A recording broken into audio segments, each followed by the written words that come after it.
As the consolation match comes to an end here in Paris, the Speed Chess Championship continues on. We are now joined by the winner of that match in pretty dominant fashion, Hikaru. Was that a statement win? Well, I mean, the fact is, 3 of the 4 players here are at a certain level. I mean, maybe yesterday didn't go my way, but I think it showed that, that when Hans says all these things, he's just not at the same level. And ultimately, when you focus on the game and you get away from all the distractions, I think, I proved a point that I was clearly better than Hans, at least in Blitz. Regardless of all the drama, I'm going to stay right there because how do you feel the chess went there? Does it vindicate some of your perspective from a couple of years ago? Magnus said yesterday that he said that he thinks Hans is significantly stronger now than he was 2 years ago. What is your perspective on that? I mean, honestly, having played Hans in some Blitz a couple of years ago, I thought he played much better then than he did in the match today, frankly. So I don't know if I agree with that statement in terms of Blitz. In classical chess, it's probably true, but I definitely didn't feel like Hans was playing all that great today. Maybe in classical he's better, but I thought the Blitz games I played against him in like 2021, 2022, he was a better player than he was today. I asked Magnus the same question yesterday, so I'm going to ask you as well. You've played a lot of high-stakes events. You've talked very famously about the pressure of the candidates and so on. Were you nervous for today's match? I think maybe at the start, for a second I was, but honestly, the way the match got off with the win in the first game, I mean, I think it was the second game that I messed up this Italian where I was winning. He played this G4, and I because I'm not super young and super fast, I wasn't expecting it, and then I just ended up making the draw. But I wouldn't say I was ever in danger, I felt like, in the first couple of games. And when you aren't in danger, you sort of settle in. And even though I kind of relaxed a little bit at the end of the 5+1, I mean, I definitely should have been ahead by 2, if not 3 points. I always really felt pretty good in general. And 3+1, of course, kind of just ended the match. Hikaru, you just mentioned it again, that you're not super young, you're not super fast. You've won 5 of these. I mean, you're pretty fast. But let's talk about that. One of the storylines coming to this match was a little bit of a battle of generations. We have you and Magnus, and then you had Alireza Firouzja and Hans Niemann. You yourself made a comment that you played in your first international tournament in France before Hans and Alireza were even born. How do you reflect at this point, not just on your career, but the battle of the generation as you and Magnus are sort of the gatekeepers, like holding the ground as the young players come up? And just talk a little bit about the battle as you see it with the younger generation, like Alireza Firouzja, like Hans Niemann and others. Well, the first thing is I talk about being old, but then you guys are going to have to give me the footage because right before the final segment of the 1+1, I set a puzzle rush record. I got 60, and I should have had 61, and I think that's recorded in the Zoom call, so I'm going to want that footage. So, like, I talk about being really old, but then I put up a 60, which is an all-time best on one of the breaks. That being said, of course, I think there are quite a few juniors who are really creeping up. I think that Magnus is still probably ahead of them, but I would say that whether it's Alireza, whether it's Gukesh, Arjun also, I mean, I think time is dwindling for those of us who've been around for a long time. And for myself, I was thinking about it during this match quite a bit because obviously yesterday I got destroyed. It really wasn't close, and it kind of reminded me of when I was younger, and I was a guy who would be able to move really fast with limited time, play very well, and cause problems for the older generation. And it feels to me like it's a bit of a shift. And I think for Magnus, he has a couple more years. For myself, I mean, we'll see how much longer I'm playing. We'll see. I want to address a very hot subject, and it's not one associated with good emotions, but I do want to hear your take because over the last few months, one legend, one former world champion has been coming at you a lot. And his name is Vladimir Kramnik, and he didn't stop yesterday. In fact, he went on social media and tried to somehow tie your performance against Firouzja to the rest of the things he's been saying about you.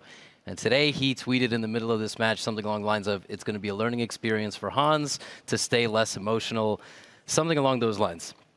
He didn't have much to say today, so the floor is yours. I mean, to be honest, first things first. Honestly, I mean, Hans didn't know how to play against these setups. I mean, the guys who played against you in the tournament in New York knew how to play against knight f3, e3, b3 stuff better than Hans did. So that's the first thing I would say in regards to openings. I mean, your opponents there, they knew how to play better than Hans did, frankly. They did. Don't remind me. Right. Yeah, maybe it would have been better if you'd played Hans every game there.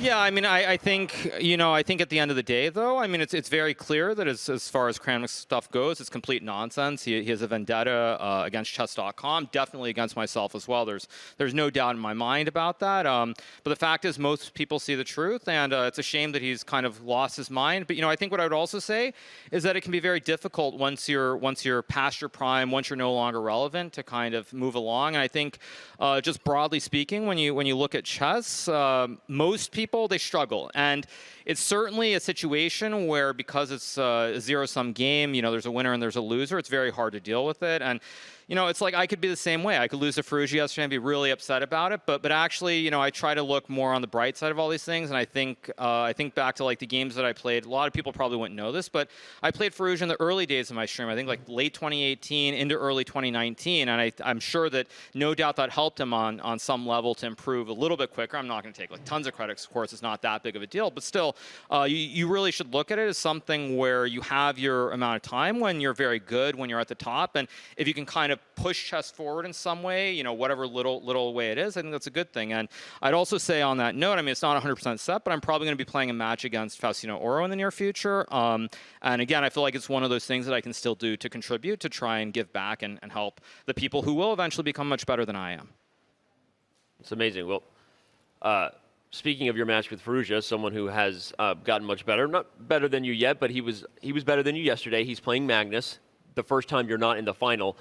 What kind of chances do you give Firouzja tomorrow? Because this year has been a year where Ali Reza seems to be playing some of the best chess, maybe as good as he was before and leading up into the candidates in Madrid. So your thoughts on Firouzja, how tough he was yesterday and how tough he will be for Magnus? Yeah, I mean, I think I said this in my interview with Levy, but one of the problems I feel with chess is that everything is dictated by one result. So Firouzja did terribly in the candidates, lost 30 points, and I think because of that, it's, a lot of people look, or I'm sure he looks at it as a bit of a failure, but in the events that have been less, where there's less pressure for him, he's played very well. He won, I think, one of the Chess Champions Tour events. He played very well against me yesterday, and I mean, I feel like if I look at the juniors, just based on the peak that he had over 2,800, he is the one with the most potential still, I feel. So it should be a very exciting match. And I think also Firouzja is the one junior who, when you look at bullet, he's extremely good. He's played a lot of bullet chess online, which certainly has helped him. And I think in this format, that could play a huge role in terms of him potentially winning tomorrow. Okay. Hikaru, honestly, it's amazing to hear you talk about the next generation. I'm not going to lie. You're still world number 2. Yeah, you're still. Let's not forget. Yeah, I mean, I know a lot of people talk about those sorts of things, but I think I've said it before, and it's a lot of it is about the motivations and whether you enjoy it. And I think for myself, if I look at the matches yesterday or today, honestly, I really couldn't find a lot of motivation to prepare. I did a little bit of preparation, but not a whole lot. And I feel that if it becomes something where I can't really prepare very well, or I don't feel the motivation to prepare, it's not going to be fun, and so I'm probably not going to keep going, is what I would say to all the people out there who think that I'm just making things up. But at least for right now in classical, I mean, I think I still have a little bit left in the tank. What are you going to do when you are not playing like all of these high stakes? Are you going to garden, learn guitar? Well, I mean, I think the future is unclear, I would say. But, at the end of the day, I think I'll always be involved with chess. But I think for me, the main things I look at is what can I do to try and give back. And I think also, towards the end of this match, I was thinking a little bit, and sometimes I get emotional about these things, but I would say that I was thinking like at least one time I was able to play in front of the fans, because most of these Speed Chess Championships I haven't. I mean, I know I did in South Africa years ago, but to have the chance to play in front of the fans at least one time was quite nice. Amazing.